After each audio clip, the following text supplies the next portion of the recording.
Ça y est, les élections municipales sont terminées. On va pouvoir analyser tout ça avec Chris. Alors d'habitude, Chris commence chaque capsule en disant c'est ce qu'on avait annoncé, blabla. Là, je l'autorise parce que c'était quand même plus ou moins ce qu'on avait annoncé.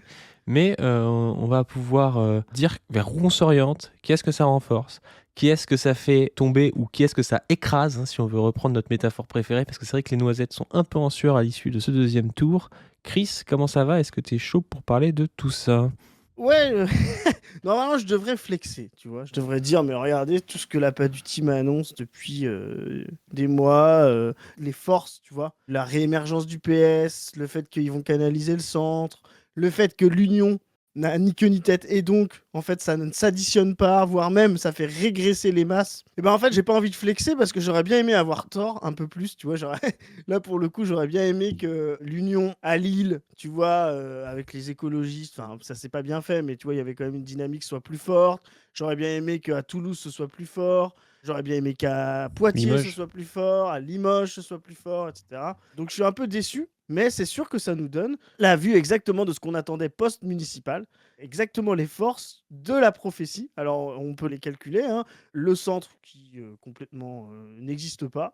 L'AFI qui s'installe dans les grandes villes mais qui a du mal dans les petites villes. Le FN qui stagne, à l'inverse, lui, qui s'installe dans les petites villes moyennes, mais qui stagne vraiment par rapport à sa dynamique des 10 dernières années, qui disparaît presque des grandes villes, qui a même du mal à conquérir des grandes villes, hein, qui était pourtant aligné sur lui, genre Laure Lavalette qui prend pas Toulon. On parle de Ciotti, mais Ciotti, c'est pas le RN. Ciotti, c'est un député LR du coin depuis toujours. Voilà, donc il y a que des gens dans l'abstraction absolue derrière leur ordinateur qui font la différence entre Estrosi et Ciotti. Tu vois, c'est vraiment. Bah, il y a Sandrine Rousseau aussi, Ah parce oui, il y qu'elle a a Sandrine appelé. Rousseau aussi. Sandrine Rousseau, quand même, dans l'entre-deux tours, honte à elle, elle a quand même dit que la candidate de l'Union de la gauche écologiste aurait mieux fait de se désister pour Christian Estrosi face à Ciotti, quoi. Le niveau de délire, quoi. J'aimerais bien qu'on m'explique sur quelle position Éric Ciotti est plus à droite qu'Estrosi. Il y en a peut-être, hein.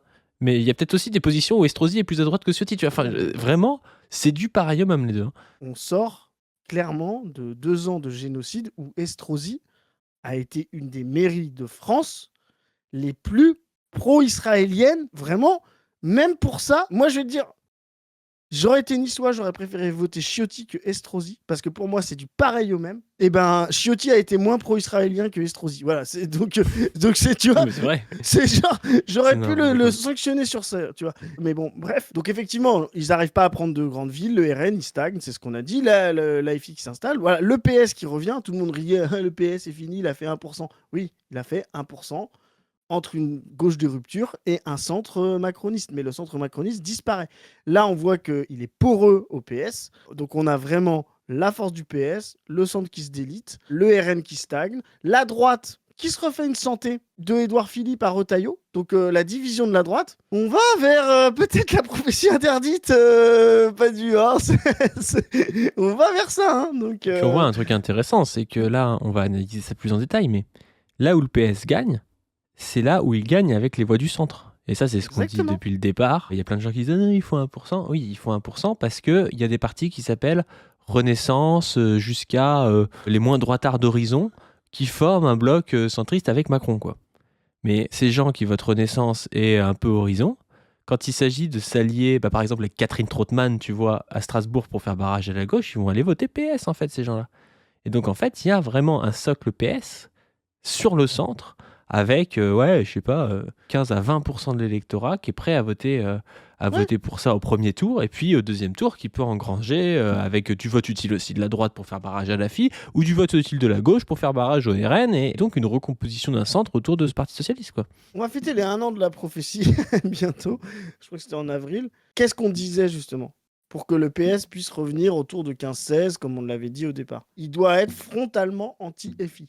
Effectivement, il n'y a pas de place pour la ligne fort pour que le PS soit à 16. Il doit être frontalement anti-FI. Quand il est allié à la FI, en se pinçant le nez comme fait Olivier Faure, il fait perdre. Il fait perdre la FI. Moi, je le dis clairement, c'est pas la FI qui fait perdre le PS, c'est le PS qui fait perdre la FI. Parce que justement, c'est pas un parti qui est clair sur ce qu'il fait avec la FI. C'est ça qui est problématique. Tu vois, ne serait-ce que le PS, s'il disait on a des divergences sur la forme, sur le fond avec la FI, mais ce sont des républicains, ce sont des gens dignes, ce sont des gens de gauche, donc on peut s'allier au deuxième tour avec eux. Il y aurait peut-être plus de facilité à embarquer, tu vois, des gens et à maintenir un socle. Le problème, c'est que tu as une partie du PS, des Gage, etc., qui te dit quasiment entre les lignes que le FI, c'est pire que le RN. Tu vois ce que je veux dire? Et cet électorat-là, PS, se désintéresse quand il y a la FI. Donc, ils votent au centre, à droite, ce qui s'est passé à Toulouse. Hein. L'addition des voix de Picmal et de Briançon, si vous prenez le nombre de voix de Briançon et Picmal au premier tour, vous les additionnez et vous regardez l'addition au deuxième tour, il manque 5000 voix. Il manque 5000 voix. Il y a 5000 personnes qui ont changé de camp. Il y en a peut-être même plus, parce que ça se trouve, il y a des abstentionnistes qui sont venus dedans. Donc ça veut dire qu'il y a peut-être même 10 000 personnes qui sont parties pour aller voter à droite, parce qu'il y avait une alliance avec la FI. Enfin, faut se rendre compte. Et moi, je dis la même chose, c'est ce qu'on dit nous depuis le début. C'est pas impossible non plus qu'il y ait des gens de la France insoumise, des gens populaires, des gens racisés, des gens vraiment de gauche depuis longtemps, qui se sont dit non mais moi j'ai voté Picmal, j'ai voté la rupture, j'ai pas voté pour être allié avec des PS, donc plus jamais PS. Donc cette alliance, mais c'est sûr, donc cette alliance là, elle est immonde, elle ne profite à personne, elle ne profite pas à la gauche, c'est exactement ce qu'on disait. Quand on parlait du NFP, il ne fallait pas faire le NFP. Si on n'avait pas fait le NFP, on se serait exactement retrouvé dans cette configuration des municipales. La droite aurait pris plus de sièges au RN et la gauche aurait pris plus de sièges au centre. Donc vraiment, ces stratégies d'union, peu importe comment vous le faites, aux primaires, en vous désistant à la dernière minute, avec des sondages bidons, j'en sais rien, tous les gens qui pensent que être derrière un seul candidat à gauche, ça vous fait gagner, mettez-vous ça dans le crâne, c'est la conclusion des municipales, c'est une catastrophe. Qui va avoir raison derrière? Le graphique, parce que en termes de masse, de blocs sociologiques, de blocs historiques, comme dirait Gramsci, ce ne sont pas les mêmes masses qui votent pour ces gens-là. Ils sont faits pour s'opposer au premier tour. Faites en sorte de maximiser chacun vos blocs. Vous êtes des bourgeois, vote utile, etc. Mais votez pour Hollande et Glucksmann dès le premier tour. Il va être donné de toute façon dans les sondages devant Mélenchon pendant plein de semaines. Les gens qui veulent la rupture, bougez-vous, faites bouger dans vos GA, dans vos quartiers, faites des alliances avec des partis comme, on l'a vu à Lille, l'URC, comme le POI ou d'autres, voilà. Bougez-vous dans les ruralités, ça va falloir en parler en conclusion. Mais voilà, massifiez vos blocs. Et après, à la fin, la présidentielle, c'est pas une fusion.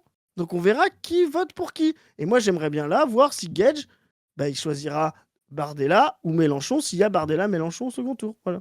Mais ça, c'était un truc, je me suis fait la réflexion hier. J'ai vu Jean-François Copé sur France 2 qui disait le grand gagnant, c'est quand même la droite républicaine et le centre droit. Parce que c'est vrai que la droite républicaine et le centre droit, en fait, bouffent un peu sur le RN, profitent de votes de barrage, de choses comme ça. Et il dit, oh, on est les grands gagnants. Mais sauf qu'en fait, ce qu'il comprend pas, c'est qu'ils seront probablement pas au deuxième tour de la présidentielle. Donc oui, un candidat de centre droit au deuxième tour de la présidentielle bat n'importe qui. Parce qu'il va se retrouver soit contre Mélenchon, soit contre Bardella, tu vois. Donc oui, un Philippe bat Mélenchon ou Bardella, tu vois. Je pense qu'un Philippe bat Mélenchon ou Bardella. Sauf qu'il n'y aura pas Philippe au deuxième tour, tu vois. Alors il y aura peut-être Philippe au deuxième tour. Je dis ça, c'est pas impossible que Philippe soit au deuxième tour, mais nous, on pense qu'il n'y aura pas Philippe au deuxième tour. On pense qu'il y aura très probablement Bardella-Mélenchon ou la prophétie interdite Mélenchon-Hollande. Et Hollande, c'est pareil, Hollande, probablement qui bat assez facilement en fait Bardella. Alors Bardella, c'est sûr. Mélenchon, c'est peut-être un peu plus dur, mais je pense qu'il peut le battre aussi. Donc voilà, les candidatures centristes sont très fortes dans des deuxièmes tours.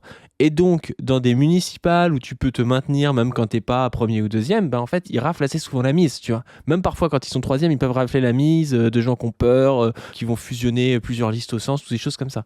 Le problème, c'est d'arriver au deuxième tour. Alerte info, breaking news. Lionel Jospin, pendant qu'on tourne, vient de mourir.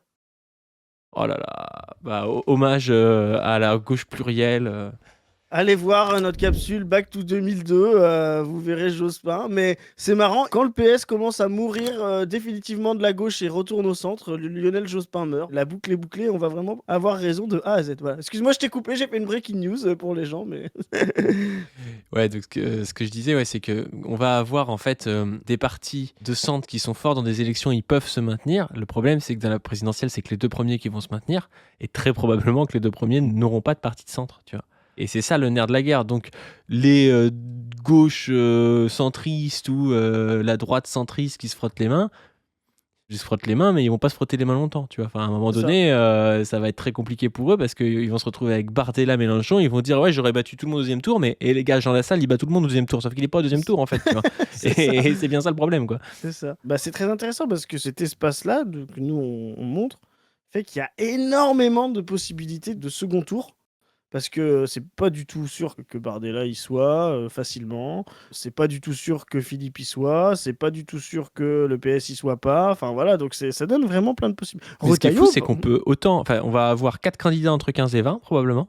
Hmm. Et on peut autant avoir un deuxième tour Philippe Bardella qu'un deuxième tour Hollande-Mélenchon, qu'un deuxième tour Mélenchon-Philippe, ou Mélenchon-Bardella, Ouais. ou Hollande-Bardella. C'est- Alors, les trucs où il y aurait Hollande et Philippe, ça voudrait dire quand même que le centre a pris énormément de voix, parce que Non. sûrement qu'il va y avoir un vote utile un peu entre les deux, tu vois. Oui, c'est ça. Il y a peut-être des gens centristes qui vont voir ah ben, en fait Hollande il est haut, j'aurais bien voté Philippe mais je vais voter Hollande au premier tour parce qu'en fait ils vont porter le centre, quoi. Mais vraiment vous pouvez avoir ces 4 là dans un mouchoir de poche, hein. Ça va se diviser et en plus, va pas y avoir de primaire nulle part. Donc il va y avoir beaucoup de candidatures. C'est quand C'est même qu'il y la. aura pas la primaire des noisettes. C'est vraiment très mal parti. Hein. Mais. On va en parler de tout ça. C'est vraiment mais, eux, c'est vraiment ceux qui se sont fait le plus baisser. Noisettifié. Ils Ouais. avaient 6 grandes villes, ils en ont plus qu'une, ELV. Ils ont Et qui est en perdu. recours. C'est en recours. Ah, c'est Lyon. Ouais, il y a C'est un un recours recours. déposé par Olas parce que ça finit à 1000 voix près et donc il dit qu'il y a des. Voilà, donc je sais Putain, pas ce si ça gars, va il est trop passer. habitué à la FIFA, quoi. Il fait des Ah ouais. recours, des. Non, mais ça, c'est un truc Mais de la FIFA, base. ça t'apprend la politique, hein, parce que c'est une mafia, le truc, donc du coup. Ah bah, je pense que ça t'apprend plus la politique que la politique t'apprend la FIFA. Hein. je, pense... je pense que quand tu es capable de négocier une Coupe du Monde avec Sepp Blatter ou Gianni Infantino à côté, Marine Tourdelier, ça te fait rigoler, quoi. Hein. Ah bah ouais. Mais donc du coup, ouais. Ils ont perdu Bordeaux, Strasbourg, Poitiers. Je crois qu'ils en ont perdu une autre, les Verts. Enfin, ils se sont fait rafler la mise par l'EPS et par des droitards. Mm. Ils se sont vraiment fait humilier, hein. Et ce qui est intéressant, c'est qu'en plus, tu vois, sur les. Ils se sont fait prendre les villes par qui? Je prends deux qui sont, à mon sens, assez révélatrices. C'est Strasbourg et Bordeaux, deux grandes villes. Attends, je vais mettre la Poitiers- carte pour qu'on puisse Ouais, voir. ils se Strasbourg, f- Ouais. Catherine Trottmann, alliée avec Horizon, donc le PS allié à Horizon, qui bat Jeanne Barseguian, qui était écolo plus France Insoumise. Ils se font prendre par une alliance PS centre, c'est-à-dire à peu près leur même électorat, en haut à droite. Tu vois ce que je veux dire? C'est des déçus des Verts qui sont pas encore moïsés, ces gens-là. Tu vois, ils veulent ni retourner à la gauche de rupture, ni au RN. Tu vois, c'est vraiment des bourgeois en haut, dans le graphique, et qui veulent l'alternative. Tu vois, qui sont encore dans 2017 et tout. Et donc, regarde, à Bordeaux, c'est Non, Renaissance. mais juste, attends, on va rester sur Strasbourg, parce que là, il y a une analyse à faire qui, encore une fois, va dans le sens de ce qu'on raconte sur le PS qui se centrise. C'est qu'il y a un LR. Et en fait, Horizon, les gens qui votent Horizon, vont aller voter PS, tu vois, plus que LR.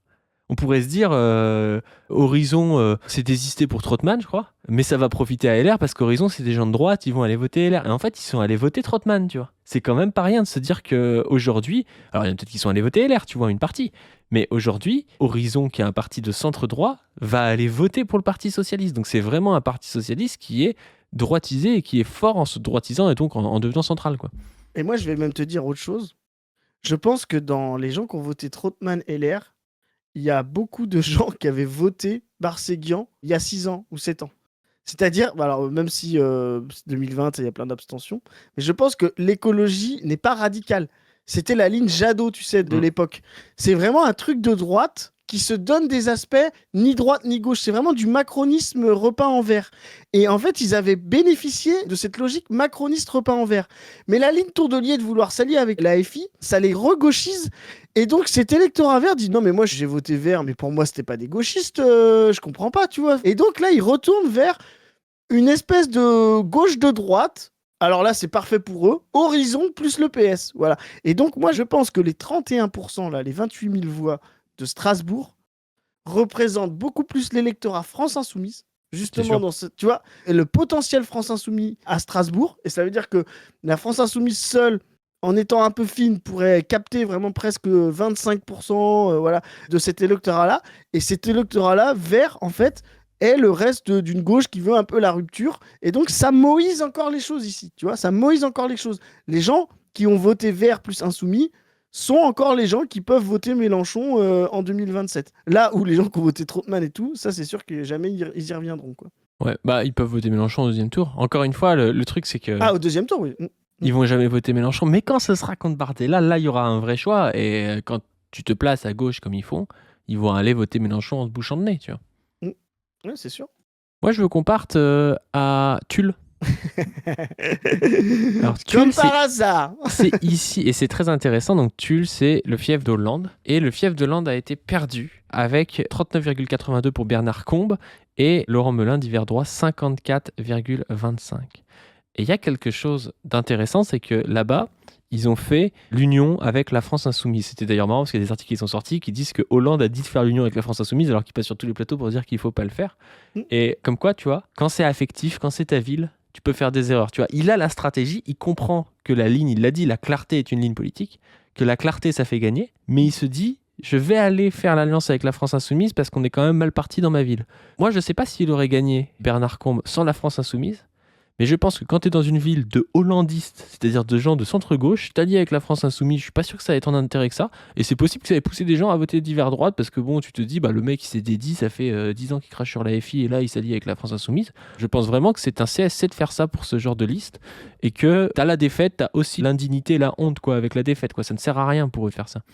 Ouais, alors à savoir que tu sais, au premier tour, il y avait 2 listes de gauche. Il y avait une liste d'union de la gauche, PCF, FI, je crois, et une liste Ah oui, c'est pour ça qu'ils PS sont alliés. divers gauche, tu vois. Et ça, c'est Mm. pareil, c'est ce qu'on dit, ça fait perdre. Mais ce qui est intéressant dans cette logique-là, c'est qu'en fait, Hollande, dans tous les cas, il a raison. Il dit, bah, soit en fait, bon, la FI a fini par raccorder le vieux PS qui était en tête, Combe, voilà, et puis bon, bah, ça me permet de me faire élire. Soit il perd et il dit, bah, vous voyez, quand on est avec la FI, on Ah manque bah de oui, oui. clarté. Et là, il le dit à qui? Directement aux siens, à ses troupes, à Tulle. Ce qui est fou, c'est qu'en perdant Tulle, il démontre qu'il a raison. Et ça, c'est ce qu'on vous dit depuis des semaines, des mois. C'est à la fin, oui, les petites tactiques à 2 balles, ça dit des choses, mais c'est des rouages, voilà. La dynamique derrière, ça, faut l'extraire. Et là, la dynamique, on en finit, il faut vraiment la bataille des deux gauches. C'est pour ça que nous, on avait anticipé ça avec notre campagne Plus Jamais PS. Je pense que c'est la campagne la plus réussie des municipales, quoi. Ouais, ouais, ouais. Est-ce qu'on continue notre arc sur les verts Ouais. pour le terminer? Donc on a Poitiers. Poitiers qui passe de ELV à divers centres, Tu vois, divers gauche. c'est ce que je te dis. Comme à Strasbourg. Hop, Mais de toute façon, Poitiers, il y a un énorme électorat divers centre, divers gauche. Léonore Monconduit s'est fait élire avec, comme tu disais, la ligne un peu Jadot. On s'est dit, voilà, c'est peut-être un petit peu plus à gauche qu'un centriste, mais c'est pas la France Insoumise. Elle s'est alliée avec la France Insoumise. Elle a eu, encore une fois, la défaite et la honte, tu vois. Genre, ça servait à rien. Et du coup, bah, les droitards ont eu un vote utile pour le divers gauche. Et voilà, quoi. c'est du macronisme, déçu du macronisme, hein. Je le rappelle, Jadot, faut le comprendre, en 2019. Jadot fait un très gros score aux européennes, alors qu'il y a les gilets jaunes, tu vois, on s'entend quelque chose de plus social. Et on voit tout un électorat de Macron 2017, c'est-à-dire ce que j'appelle le populisme bourgeois. C'est celui qui veut ni droite ni gauche, mais qui veut pas du RN. À l'époque, la FI n'existe pas vraiment, mais enfin, elle démarre, mais voilà. Et ben, ils ont voté Macron en se disant, ah, c'est enfin la disparition de la gauche et la droite, on va pouvoir avoir quelque chose de plus technocratique, raisonnable. Tu vois ce que je veux dire, Padu? Et en 2019, ils voient comment Macron a réprimé violemment les gilets jaunes, se droitise, et tout un électorat qui venait de gauche, qui a voté Macron, est déçu, ne peut pas aller au RN, ne va pas à la France Insoumise parce qu'ils trouvent ça trop radical, donc ils vont chez Jadot. T'as ça en 2019, c'est pour ça que Jadot fait 13, et dans la continuité, en 2020, eh ben, il ramasse quelques villes. Voilà. Mais cet électorat est un électorat de droite bourgeois, et là, aujourd'hui, les listes fusionnées avec la FI, pour eux, c'était trop à gauche. Donc ils se sont déportés vers des alliances jamais à droite, hein, voilà, parce qu'ils ne veulent plus revenir à la droite classique, etc. Ils sont revenus vers centre PS, c'est-à-dire de là d'où ils viennent, du macronisme de gauche de 2017. Et moi, je vous le dis, à Poitiers, 2027, les deux premiers, ça va être Hollande et Mélenchon. Hein. Exactement, Il va y avoir exactement. Hollande 33%, Mélenchon 28%, et c'est tout ce qui va se passer à Poitiers. C'est Quand ça. tu vois les votes. Hein. Du coup, ils perdent aussi Bordeaux de quelques... Pareil, ouais, 1800 voix qui passent au centre. C'est exactement la même config, en fait. c'est tout pareil. Ils ont gardé, ils ont gardé Grenoble. Ah, c'est la sœur de Ruffin. Mais je crois que c'est sa sœur. Ouais, c'est Laurence Ruffin. Ouais, qui s'est c'est ça. présentée dans une Ouais. alliance avec notamment Mais et pourquoi là la ils France gagnent? Insoumise. Parce qu'en Parce face que ils c'est ont la la sœur de droite. Ruffin, parce qu'elle est populaire. Non mais c'est possible. Ouais. On va en parler de lui. Parce que c'est la droite en face, ouais. Parce que c'est la Ça serait droite le en face. centre, il se ferait Ce baiser. serait Ouais. le centre et c'est explosé. Et à Lyon, en vrai, il gagne de quasiment rien. Donc il y a un recours, mais il gagne de quasiment rien. Et la réalité, faut être clair. Il gagne parce que Ola, ça fait de la merde. Hein. Ola, ça Bien aurait sûr. pas fait une campagne de merde, il perdait. Hein. Exactement. Et tu vois, c'est serré pour ces raisons-là. Aussi parce que c'est quelqu'un de la droite. S'ils avaient mis un vrai macroniste, imagine, je te dis ça, hein, ils auraient mis Gabriel Attal candidat à Lyon. Il était maire. Hein. Tu vois, il les explosait parce qu'il vient du centre, parce que c'est un vrai politicien. Là, ils ont mis un type moitié de droite mauvais. Bah, ils arrivent, mais à la limite, hein, à la limite, Ah, à quelques voix ils près. sont à 2 doigts de la correctionnelle. Là. Donc non, les Verts sont finis. Hein. Ouais. Bah, d'ailleurs, elle a fait une réunion de crise. Hein, Tondelier, elle a réuni dès le lendemain des élections une réunion de crise. Et là, ça montre quoi? Ça montre que tout faire pour sa primaire, ça leur a fait perdre énormément de villes, dans des alliances peu claires, et que les personnes qui sortent gagnantes, ce qu'on dit depuis le début, Hollande, toute la ligne Hollande, Glucksmann, Gage et tout, eux, ils sortent gagnants du truc. Alors, beaucoup plus le PS que Glucksmann, parce que Glucksmann, il sort gagnant, mais il n'a pas d'élu parce qu'il n'a pas de parti. Donc bon, c'est très bien d'avoir la bonne ligne, mais quand t'as pas de parti, ça sert à rien. La Si, France la place Insoumise... publique, quand même. Oui, d'accord. La France Insoumise ne gagne que quand ils partent seuls. Parce que la France Insoumise gagne beaucoup de villes quand même. Il gagne Roubaix, il gagne Vénissieux, il gagne LM, il gagne, je vais dire Saint-Ouen, non, c'est le Obama Ouais, c'est ça. le Obama français qui gagne Ouais. Saint-Ouen de Karim Bouenran du PS, qui gagne Saint-Denis, il gagne Creil, il gagne Sarcelles. Et donc voilà, il gagne plein de banlieues de grandes villes, notamment de Lyon et de Paris, et notamment des villes du Nord aussi, où ils sont bien implantés. Alors, il y a Lille, où ils gagnent pas, mais ils font quand même 35%, ce qui est très très fort. Hein. Et ça Ouais. fait plaisir de voir LFI à 35% contre une autre liste de gauche, alliée aux écologistes à Lille. À Tourcoing, ils font 25% dans le fief de Gérald Darmanin. Donc, la France Insoumise, eux, font un très beau score, et un très beau score quand ils sont seuls, surtout. Et ça, c'est encore une Exactement. fois quelque chose qu'il va falloir se mettre en tête. Il faut arrêter avec les unions à la con. Hein. Ça ne fait pas gagner ni la France Insoumise, ni le PS. Ça fait perdre et ça ne crée pas de lisibilité pour les prochaines élections. Quoi. Alors, à la limite, la France Insoumise a moins perdu dans ces unions parce que c'est des unions où elle a fait perdre le PS beaucoup. C'est des unions où c'est pas elle qui a fait perdre le PS, mais on va dire qu'ils n'ont pas permis au PS de gagner. Donc, ils ont dit nous, on a essayé de faire l'union, vous avez perdu. Et la France Insoumise, qui eux n'avaient pas d'élus dans ces trucs-là, à la limite, ne perd rien, tu vois. Mais il faut quand même montrer que va pas falloir faire ça pendant 10 ans encore, quoi, parce que on va mourir à petit feu à faire ça. On va mourir, et j'ai envie de dire même, si vous voulez être tactique et vous vous dites, bah oui, il faut quand même plus de députés de gauche pour faire une alliance de gauche, même avec la gauche la plus de droite, tu vois, le PS. Mais allez-y, séparés.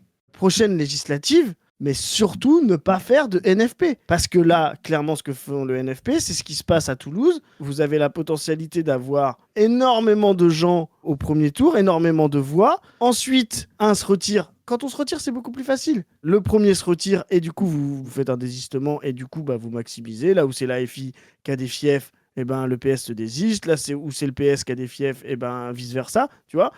Et bien ça maximise le nombre de députés, alors que choisir un seul et unique député dès le départ, c'est le risque de se retrouver comme au second tour là, des municipales, dès le départ.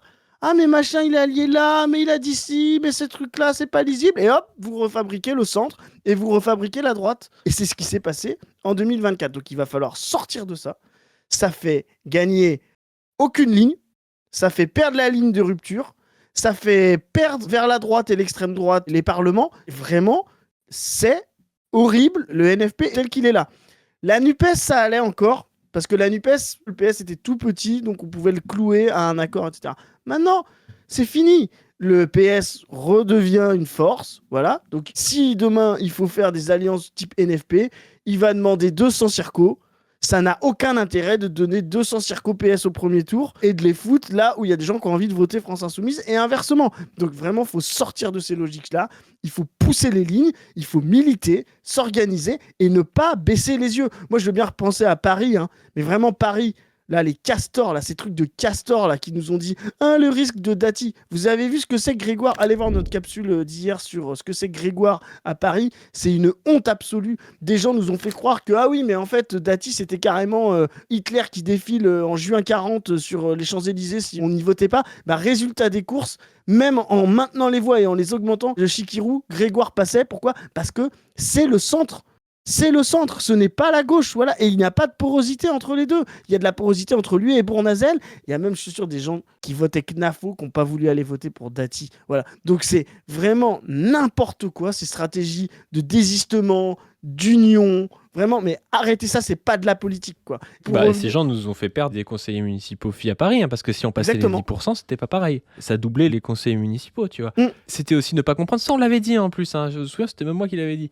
Si Emmanuel Grégoire faisait la fusion avec Chikirou, moi, ce que j'avais dit, c'est que je suis pas persuadé qu'il fasse plus de voix et peut-être même qu'il en fera moins. Pourquoi ? Parce que les gens qui votent au centre seraient partis voter Dati et n'auraient pas voté Emmanuel Grégoire. Donc si ça se trouve, il aurait perdu en faisant l'alliance avec Chikirou C'est ça. et il gagne très largement sans faire l'alliance avec Chikirou. Donc nous, faut pas qu'on se vende après. Il fait pas l'alliance, nous on vote pour la gauche de rupture parce qu'en fait, quand il fait pas l'alliance, ce qu'il est en train de dire, c'est je suis un centriste. Aucune raison qu'on aille voter pour un centriste pour faire barrage à la droite, allié au centre droit. Tu vois, ça n'a. Enfin, C'est ça. encore une fois, c'est aussi leur truc de dire. C'est toujours pareil. C'est des gens qui parlent par procuration, qui disent oui, mais pour les racisés, ils votent Chikirou. Donc qu'est-ce que tu racontes, tu vois ? Les classes populaires votent France Insoumise dans ce pays. Et t'as des gars qui sont pas de classe populaire, qui vivent même pas dans la ville. Ouais. Et qui disent si vous votez pas Emmanuel Grégoire, ça va être l'enfer pour les classes populaires qui eux-mêmes soit sont abstentionnistes, soit votent Chikirou. Enfin, Oui. vraiment, il y a un niveau de paternalisme à la con, moi, que je trouve insupportable, tu vois. Dati, par rapport à Grégoire, c'est pas elle va voter des lois spéciales pour empêcher les Noirs et les Arabes d'avoir du boulot dans la ville et elle va faire des camps de travaux forcés, tu vois, et des Non, camps mais- d'extermination. Tu vois, t'as l'impression que Dati, c'est le retour, comme tu dis, d'Hitler. Alors que Emmanuel Grégoire et la mairie PS, c'est eux qui ont viré les mineurs isolés de la Gaîté Lyrique, c'est eux qui, pendant les JO, n'ont rien fait pour empêcher de retourner les tentes des gens qui étaient sans domicile fixe, des migrants qui étaient dans la rue. Enfin, je veux dire, la mairie PS, c'est une mairie qui a au moins une politique centriste, tu vois, c'est pas une mairie qui a une politique de gauche. Non, mais- Donc arrêtez de nous faire croire que c'était soit noir, soit blanc. C'était le centre contre le centre droit avec le centre qui allait passer parce que à Paris, spoiler alert, il y a 60-65% de vote de centre-gauche, entre centre et la gauche. Donc il y a quand même très peu de place pour que la droite passe. Et en plus de ça, quand vous appelez les gens à voter au centre et pour le PS, dès qu'il y a quelque chose qui est un petit peu... peut-être dès que ça se réchauffe, quoi. Ouais. Et ben les gens, après, ils veulent plus voter la France Insoumise au premier tour la fois d'après. Parce qu'ils disent ça sert à quoi ? C'est des gens qui vont me demander de voter Hollande dès qu'ils auront un petit peu peur pour on ne sait quoi. En plus, parce qu'en plus, c'est des gens qui vivent même pas des fois. Tu sais. La France insoumise est née sur ce refus d'appel à voter Macron en 2017. Je le dis clairement, si en 2017, Mélenchon avait appelé à voter Macron, il a dit pas une voix pour l'extrême droite, mais il n'a jamais appelé à voter Macron. Voilà. Si Mélenchon n'avait pas fait ce geste absolument nécessaire et dont les classes populaires avaient besoin, il n'existerait pas de France insoumise aujourd'hui. Il ne serait rien du tout. Il serait à 3%. Voilà. C'est ça le geste initial qui fait de la France insoumise son insoumission. Arrêtez, les gens qui sont insoumis, de vous faire donner la leçon par des gens qui ne connaissent rien à l'histoire de Mélenchon, qui ne connaissent rien à l'histoire de l'insoumission, qui ne connaissent rien à l'histoire des idées politiques. Arrêtez d'écouter ces gens-là juste parce qu'ils vous disent « Moi, j'ai voté France Insoumise tel jour, et on les a jamais vus nulle part, jamais vus militants, jamais vus encartés. Ils ne passent leur temps que à donner des leçons aux autres. » Vraiment, là, moi, je suis extrêmement énervé. C'est insupportable, ça nous fait reculer. Ça, comme tu l'as dit, ça nous fait perdre. Là, ça nous a fait perdre de l'implantation à Paris. Ça nous fait perdre face au PS, ça lui redonne la ligne à François Hollande. Quand nous, on fait plus jamais PS, c'est justement pour contrer ça. Là, bah, ça a permis un petit peu parce qu'on a quand même eu une candidate plus jamais PS. Force à Sofia et bravo à toutes ces équipes pour ce qu'ils ont fait de se maintenir au second tour malgré la lâcheté de tous ces gens-là. Et je finis là-dessus. Ces gens-là font les pires lâchetés, les pires compromissions réelles et concrètes, tout en se cachant derrière, encore pire, potentiellement. Ce sont des macronistes. Ils sont capables de vous faire avaler la retraite à 67 ans, la retraite à 70 ans, tout ça pour vous dire que sinon demain, ce serait pire et ce serait le chaos. C'est la technique macroniste depuis 10 ans. Arrêtez de faire confiance aux gens qui ont des techniques politiques macronistes qui se disent de gauche, quoi. Deuxième chose, on nous était tombé dessus en disant oui, vous avez dit Delogu doit se maintenir, blabla et tout. Delogu se maintenait, qu'est-ce qui se passait ? Parce qu'en fait, là, Delogu, il avait je crois, 30 000 voix, un truc comme ça. Ouais. S'il se maintenait, bon, déjà, Payan passait quand même si on lui enlevait 30 000 voix. Mais il faut arrêter d'être con. Les gens qui ont voté Delogu, je suis pas sûr qu'il y ait plus de 50% de gens qui ont voté Delogu qui sont allés voter Benoît Payan, tu vois. parce qu'il y a plein de gens qui sont mobilisés par un vote France Insoumise, le vote, mais qui sont pas mobilisés par voter pour la mafia d'hiver gauche qui gère Marseille, tu vois. Hmm. Et donc Benoît Payan, à qui est-ce qu'il a pompé des voix? Il a pompé des voix à Martine Vassal, il a pompé des voix à plein de listes qui étaient autour de centre, de gauche, de choses comme ça. Il a mobilisé une partie des électeurs insoumis qui sont probablement les électeurs insoumis qui sont un peu le plus en haut, au milieu dans le graphique, on va dire, tu vois, mais il n'a pas mobilisé les classes populaires autour de lui. Et du coup, il n'y aura aucune voix au conseil municipal de Marseille pour les insoumis, alors qu'ils ont fait une belle campagne et tout. Moi, je trouve ça dommage, et ça laisse gagner cette ligne Hollande, tu vois. Bon, je comprends ce qu'il a fait, Non, Sébastien c'est Delogu, tu digne vois, parce mais que c'est digne, c'est digne, mais je trouve ça dommage quand même. t'apportes un principe de j'aime bien le principe de on différencie quand même encore le RN de la droite. Ça légitimait aussi la stratégie à Paris, tu vois, les deux se répondent. Mais Non, oui, mais en fait, ce qu'on voit. je comprends. Non, mais ce qu'on voit, si on compare par rapport au premier tour, ce qui est intéressant à Marseille, c'est qu'il y a 3% de participation en plus. Ce qui n'est pas le cas à Paris. Et donc là, on voit qu'il y a des gens qui sont sortis de l'abstention parce qu'ils ne veulent pas du RN à la mairie.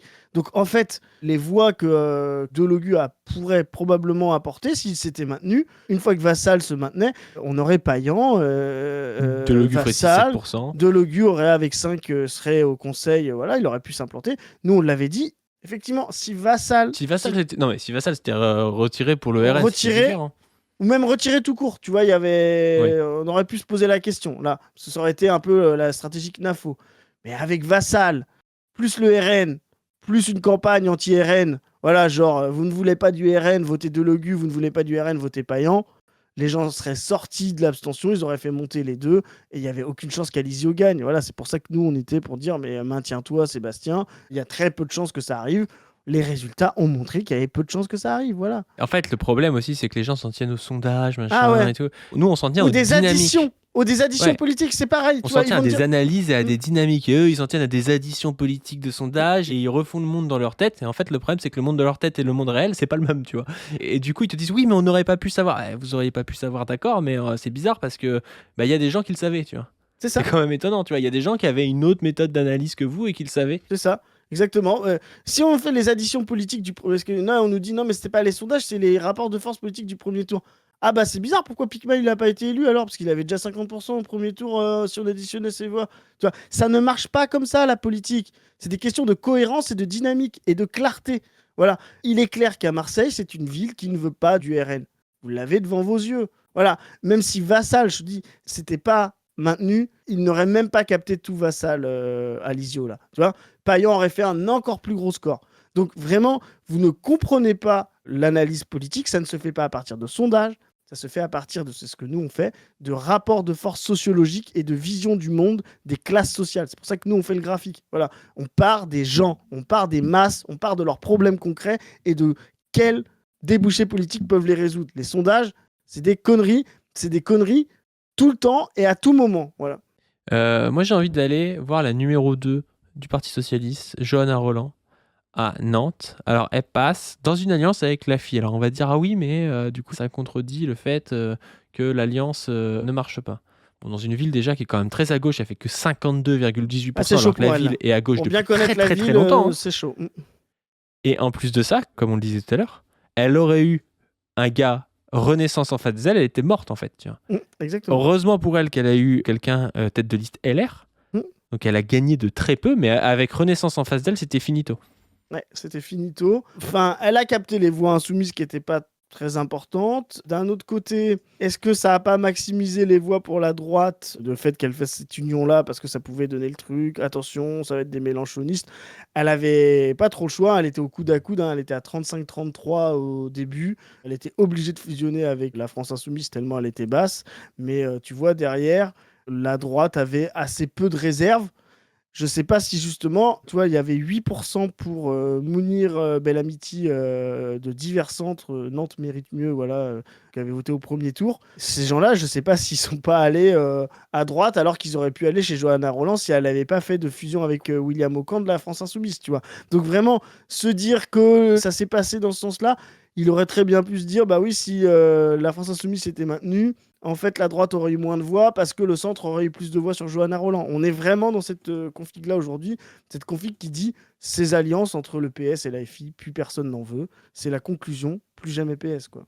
Alors, avant la conclusion, quand même, moi, je Non, veux non, ton mais avis sur Pau. François Bayrou perd Pau face à l'Union de la gauche avec une tête de liste PS. Il perd Pau d'assez peu, hein, il perd Pau de 300 fois. bah, c'est intéressant sur Pau parce que du coup, on voit le centre, nous, ce qu'on annonce depuis le début, hein, le centre qui lui disparaît progressivement. Et là, l'incarnation, bah, c'est cet ancien Premier ministre François Bayrou du centre qui a fait n'importe quoi. Au profit de qui? Du PS. Donc on a vraiment cet électorat qui était très centriste, etc. Et qui trouve qu'un PS qui se républicanise et qui tape sur Mélenchon et l'AFI, c'est un super débouché politique. Voilà. Il retrouve un PS du centre, un PS de droite, celui qu'il voulait. Et c'est ce qu'on vous annonce depuis des mois. Voilà. Le centre va refaire vivre le PS. On a eu toute une période de perte du macronisme, on va dire de débord du macronisme vers la droite, qui a refait vivre d'abord la droite, Retailleau, et puis les Darmanin et tout. Mais maintenant, en fait, toute la partie droite du macronisme est consolidée autour des débris là, de la droite, qui va devoir se recomposer, mais qui va avoir sûrement plein de candidats. La droite, elle, droitisée, est partie au RN. Et il reste qu'un débris macroniste autour de, peut-être, je sais pas, pour un premier tour, 17%. Et ces 17%-là, ils vont réfléchir à aller vers le PS ou rester vers du Philippe ou du Attal. Voilà. Et c'est ce qu'on vous dit. Nous, on vous dit à la fin, il n'y en aura pas pour tout le monde. Il y aura un Philippe à 10 et puis il y aura un PS à 16. Ça peut être l'inverse, parce que ce sera un vaste communicant entre les deux, comme tu disais tout à l'heure, au présidentiel, de quel va le plus incarner la rupture, le changement. Un Boris Vallaud pourrait revenir dans le game, on va le voir. Mais en tout cas, c'est cet espace-là. Aujourd'hui, il n'y a plus d'espace, c'est consolidé à droite. Donc maintenant, le post-macronisme, ça va être, est-ce qu'on reste sur un candidat dit du centre? Peut-être même qu'Horizon Philippe sera trop à droite, ou est-ce qu'on va vers le PS? Voilà. Ouais. On va passer à une ville intéressante qui est Montpellier. Montpellier, le PS gagne avec 50,13, c'est le maire sortant. Mm. LFI fait 25% et Diversante fait 24,81. Encore une fois, j'en mets la main à couper, si vous alliez LFI plus de la fosse, vous faites pas 75%. Tu vois. Ah bah non, vous c'est gagnez peut-être contre le centre, mais vous perdez peut-être contre le centre. C'est pas impossible que vous perdiez contre le centre en faisant ça, alors que Là, peut-être pas, parce que là il y a beaucoup de vu voix. les écarts, ouais. Non, mais tu vois ce que je veux dire. Mais, Ouais, mais, je suis d'accord. mais tu fais pas 75, Tu fais 60-40. Tu fais 60-40. Tu fais 60-40, ouais. Ouais, exactement. Et c'est là où, justement, la FI, c'est génial ce qu'elle fait. Elle fait 25%, elle fracture, pour nous, on l'a dit, c'est le grand vainqueur, parce qu'ils prennent des villes avec leurs lignes, et ils installent leurs lignes dans des villes PS. Donc, je vous le dis, ça veut dire que demain, François Picmal, Nathalie Oziol à Montpellier, ou à Rennes, par exemple, hein, Marie Mesmer, qui fait 19, c'est des gens qui peuvent, demain, reprendre les mairies de gauche en étant une vraie gauche, parce que ces gens-là vont trahir. Voilà. Ouais, et puis c'est bien aussi pour l'implantation locale, parce qu'on parle toujours de l'implantation locale, avoir des locaux, des choses comme ça. Il n'y a pas de permanent à la France Insoumise pour l'instant, ou quasiment pas. Bah là, ça va créer des gens qui ne seront pas officiellement des permanents, mais bon, quand tu as des conseillers municipaux... ouais, des relais, des gens qui peuvent parler... Voilà, tu vas aller voir LFI dans telle ville, si tu sais qu'il y a un conseiller municipal, tu peux parler à ce mec-là, tu vois, c'est plus clair que juste essayer d'aller sur l'appli et envoyer un MP au GA de ta ville, quoi. Je trouve que ça permet de donner une certaine assise au mouvement, quoi. Quelque chose dont on n'a pas parlé, ceux qui ont joué en filoutant et qui ont plutôt bien joué, c'est le Parti communiste français, qui a réussi à faire réélire un certain nombre de maires, alors qu'on a perdu aussi, notamment qu'on perdu Vénissieux, hein, Michel Picard, qui perd à 25 voix près, qui était une chef de file donc, du Parti communiste historiquement, à Vénissieux, qui avait été dans une ligne assez anti-Tahabouaf, quand ils avaient voulu présenter Tahabouaf, elle avait fait tout un pataquès et tout, avec une opposition pourrait taxer pas très clair sur l'islamophobie, on va dire. Et elle perd face à Idir Boumerti de la France Insoumise, donc à 25 voix près. Donc le PCF perd cette ville. Par contre, il gagne une énorme ville qui est Nîmes. Je crois que ça fait 150 000 habitants, Nîmes, face au RN.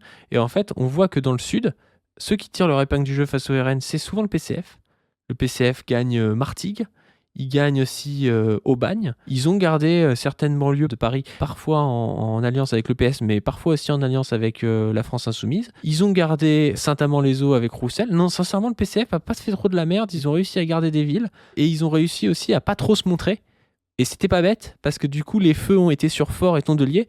Et le PCF aussi sont des noisettes, mais ils n'ont pas trop joué à ça pendant le truc. Ils ont juste fait de la tambouille un peu opportuniste et ça n'a pas trop mal marché. Ouais, avec une cohérence, ça rend cohérent la ligne Roussel d'aller à sa candidature en 2027. Moi, je pense que c'est le mieux à faire pour lui. Et puis là, pour son congrès, tu vois, il en sort un peu renforcé. Par rapport à Tondelier, qui en sort totalement défaite, en fait, de cette histoire. Ah, mais Tondelier est morte parce que justement, elle, il n'y a eu aucune clarté, si ce n'est de pouvoir aller à la primaire en sortie. Et là,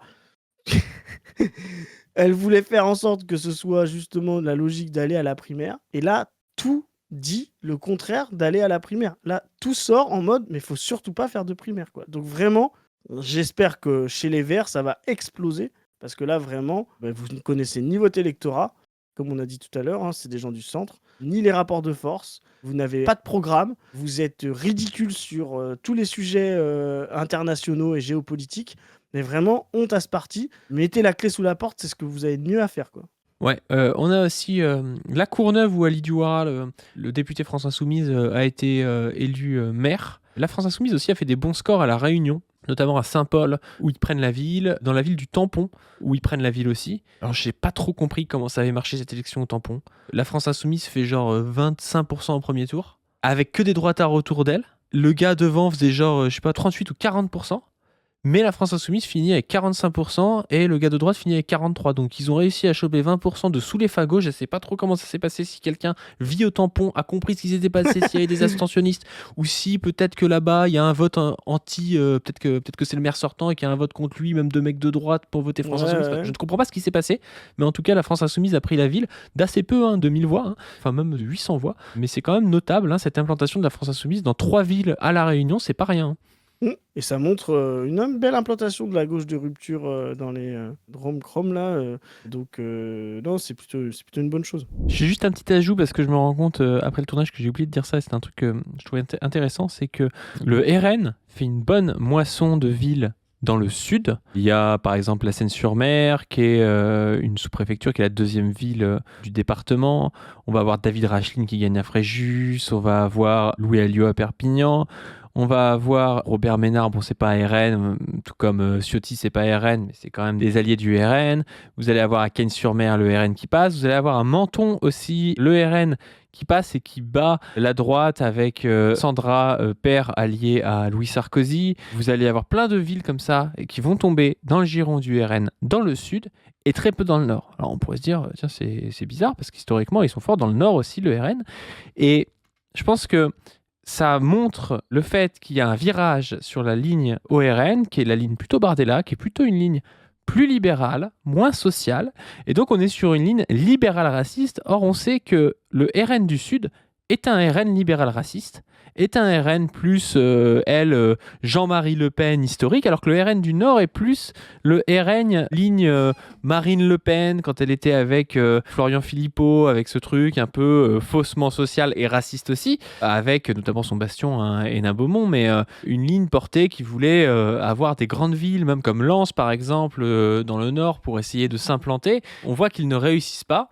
Et en fait, cette scission géographique, c'est la scission entre les lignes de Marine Le Pen et Jordan Bardella, avec la ligne de Jordan Bardella qui est poussée de plus en plus et qui ne va pas être capable d'aller chercher des villes dans le nord, et d'ailleurs qui n'a même pas été capable d'aller chercher beaucoup de villes dans le sud, parce que en réalité, il gagne des villes quand même moyennes, ils s'implantent dans des petites villes, ils gagnent quelques villes moyennes, mais les grandes villes, ils sont toujours aux abonnés absents, à part à Nice où c'est pas vraiment le RN, on a déjà parlé avec Chris dans la capsule. Si vous vous intéressez aux spécificités de ce RN du Sud, n'hésitez pas à aller voir le travail de Félicien Faury, notamment son livre Des électeurs ordinaires. On vous met un podcast si vous préférez quelque chose en vidéo pour que vous puissiez aller voir.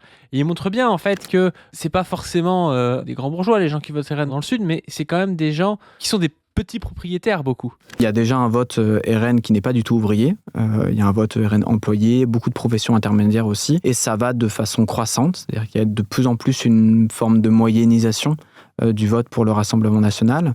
Et en travaillant sur la région PACA, on se rend compte aussi que les nouvelles tendances de l'économie, le secteur des services, le secteur touristique et la question des inégalités, parce qu'effectivement, la région PACA, c'est une région riche, mais c'est aussi une région inégalitaire. C'est la deuxième région la plus inégalitaire après l'Île-de-France. Et ça, ces inégalités, elles nourrissent tout un ensemble de ressentiments, d'insatisfaction, de craintes sociales qui, évidemment, vont jouer dans le vote pour le Rassemblement national. C'est très intéressant, tu as dit moyennisation. Qu'est-ce que ça veut dire et tu parles de quel type de personnes? C'est quoi à peu près les personnes que tu as rencontrées? En fait, c'est le cas sur mon terrain, mais on le retrouve de manière générale dans tout l'électorat en réalité. Le vote RN, c'est le vote de personnes qui ne sont pas les plus pauvres. Ce ne sont pas les plus pauvres qui votent pour le RN en France. Quand vous êtes pauvre et précaire actuellement en France, la plupart du temps, vous vous abstenez. Vous ne votez pas. Vous êtes éloigné de la chose politique, en tout cas dans sa version institutionnelle. Ou bien vous votez à gauche. Donc les électeurs du RN, c'est plutôt des personnes qui ont acquis un petit quelque chose, un petit capital, notamment, voilà, comme je l'ai dit, propriétaire de leur logement, un emploi stable, souvent en CDI, et vous avez peur de le perdre. Vous avez acquis une petite stabilité et vous avez peur de la perdre, et c'est ça un peu qui fait voter pour le Rassemblement national. Donc voilà, c'est souvent chez les classes moyennes inférieures, comme on dit, qu'on retrouve en fait le plus de votes pour le Rassemblement national. Et de plus en plus, au fur et à mesure que le vote RN se gonfle, en quelque sorte, on a des segments de plus en plus embourgeoisés qui sont tentés par ce vote, notamment avec toute une partie de l'électorat de droite, de classe moyenne et aussi de classe moyenne supérieure, voire de classe supérieure, qui sont de plus en plus tentés par le vote pour ce parti. Beaucoup plus que dans le Nord en tout cas, qui eux sont plutôt les anciens ouvriers qui ne sont plus ouvriers en fait du fait de la délocalisation, ou alors qu'ils sont encore ouvriers. Il y a des ouvriers dans le Nord qui votent RN évidemment, mais il y a aussi une désindustrialisation et un passage d'ouvriers dans le Nord à des modes de travail qui sont un peu différents de l'usine des années 40, 50, 60, avec des gens qui vont par exemple travailler pour des petits patrons, donc qui vont être parfois soumis à une idéologie patronale, petite bourgeoise, ou des gens qui vont être des employés qui vont être acquis à la cause du RN par aussi rejet de l'immigration pour une sorte de concurrence. On le rappelle souvent avec le discours de la pénurie, de se dire bon bah moi j'en ai déjà pas beaucoup, alors j'ai pas envie que des gens arrivent ici et prennent. Moi j'ai envie qu'il y ait une préférence nationale pour que ceux qui viennent n'aient pas ce que moi j'aurais pu avoir et peut-être que j'ai un peu plus quoi. Ça c'est vraiment l'électorat du Nord. Félicien Faury, quand il décrit les électeurs Rassemblement national du Sud, c'est plus des petits propriétaires racistes avec un électorat donc qui ne sera pas forcément touché par le côté Florian Philippot, faussement gaulliste social machin de Le Pen, mais qui peut être touché par du Marion Maréchal Le Pen, par du Jean-Marie Le Pen et par du Jordan Bardella, du Ciotti, des trucs comme ça quoi. Bref, on retourne à la capsule. Ouais, on va peut-être conclure là-dessus, sauf s'il y avait une ville dont tu voulais parler en plus. Non, c'est très bien. On peut conclure en disant, bah oui, malheureusement, il y a des villes qu'on aurait aimé voir. Alors Lille, c'était compliqué. Toulouse, déçu pour la France insoumise. Mais en tout cas, ce qui est sûr, c'est que toutes les dynamiques pas d'utimesques sur lesquelles on prend plus ou moins de risques, mais sont là. Un RN qui stagne et qui va devoir se battre contre la droite violemment, donc qui ne va pas dérouler sur la France facilement, parce qu'il est plein de contradictions et que la droite en face va utiliser ces contradictions. Un centre qui ne se droitise plus, qui est complètement explosé et qui va aller vers le PS. Un PS qui pourrait exister doit violemment attaquer la France insoumise et se déporter entre les deux. Une France insoumise qui, elle, doit être dans une force plus jamais PS comme elle l'était en 2017. Elle doit vraiment se reposer la question de cette ligne-là, d'être encore plus dans la rupture, de porter un programme vraiment de rupture et de s'implanter, d'avoir une stratégie sur toute l'année, d'aller s'implanter dans les petites villes et la ruralité. Ça, nous, on en parlera assez souvent, je pense, dans les mois qui viennent. Et entre tout ça, des noisettes. Des noisettes de l'Union. Ça va de, Tondelier à Fort, à Ruffin, à Autun, à d'autres clowns dont on parlera pas. Tout ça, ça n'existe pas et ça ne devrait pas exister. Voilà, donc toutes les forces sont là pour que la prophétie se déroule. Yes. Bon, sur ce, n'hésitez pas à vous abonner à cette chaîne, à suivre ce qu'on fait sur Position Revue, sur la chaîne On le veut plus aussi, où on sort une vidéo tous les dimanches. N'hésitez pas aussi à participer à notre campagne de dons. On essaie d'avoir 15 000 € de dons récurrents sur Tipeee, pour pouvoir avoir des locaux, pour pouvoir payer plus de gens dans l'association, pour faire à la fois de l'organisationnel, mais surtout de l'audiovisuel, pour pouvoir avoir des productions plus professionnelles, des documentaires, des choses comme ça. Donc n'hésitez pas. N'hésitez pas aussi à faire tourner nos vidéos, on vous le dit jamais, mais si vous avez des gens qui se posent des questions, qui s'intéressent à la politique, n'hésitez pas à faire tourner nos vidéos pour savoir ce qu'ils en pensent et puis faire découvrir la sainte prophétie. Et sur ce, on vous dit à plus. Salut les gens!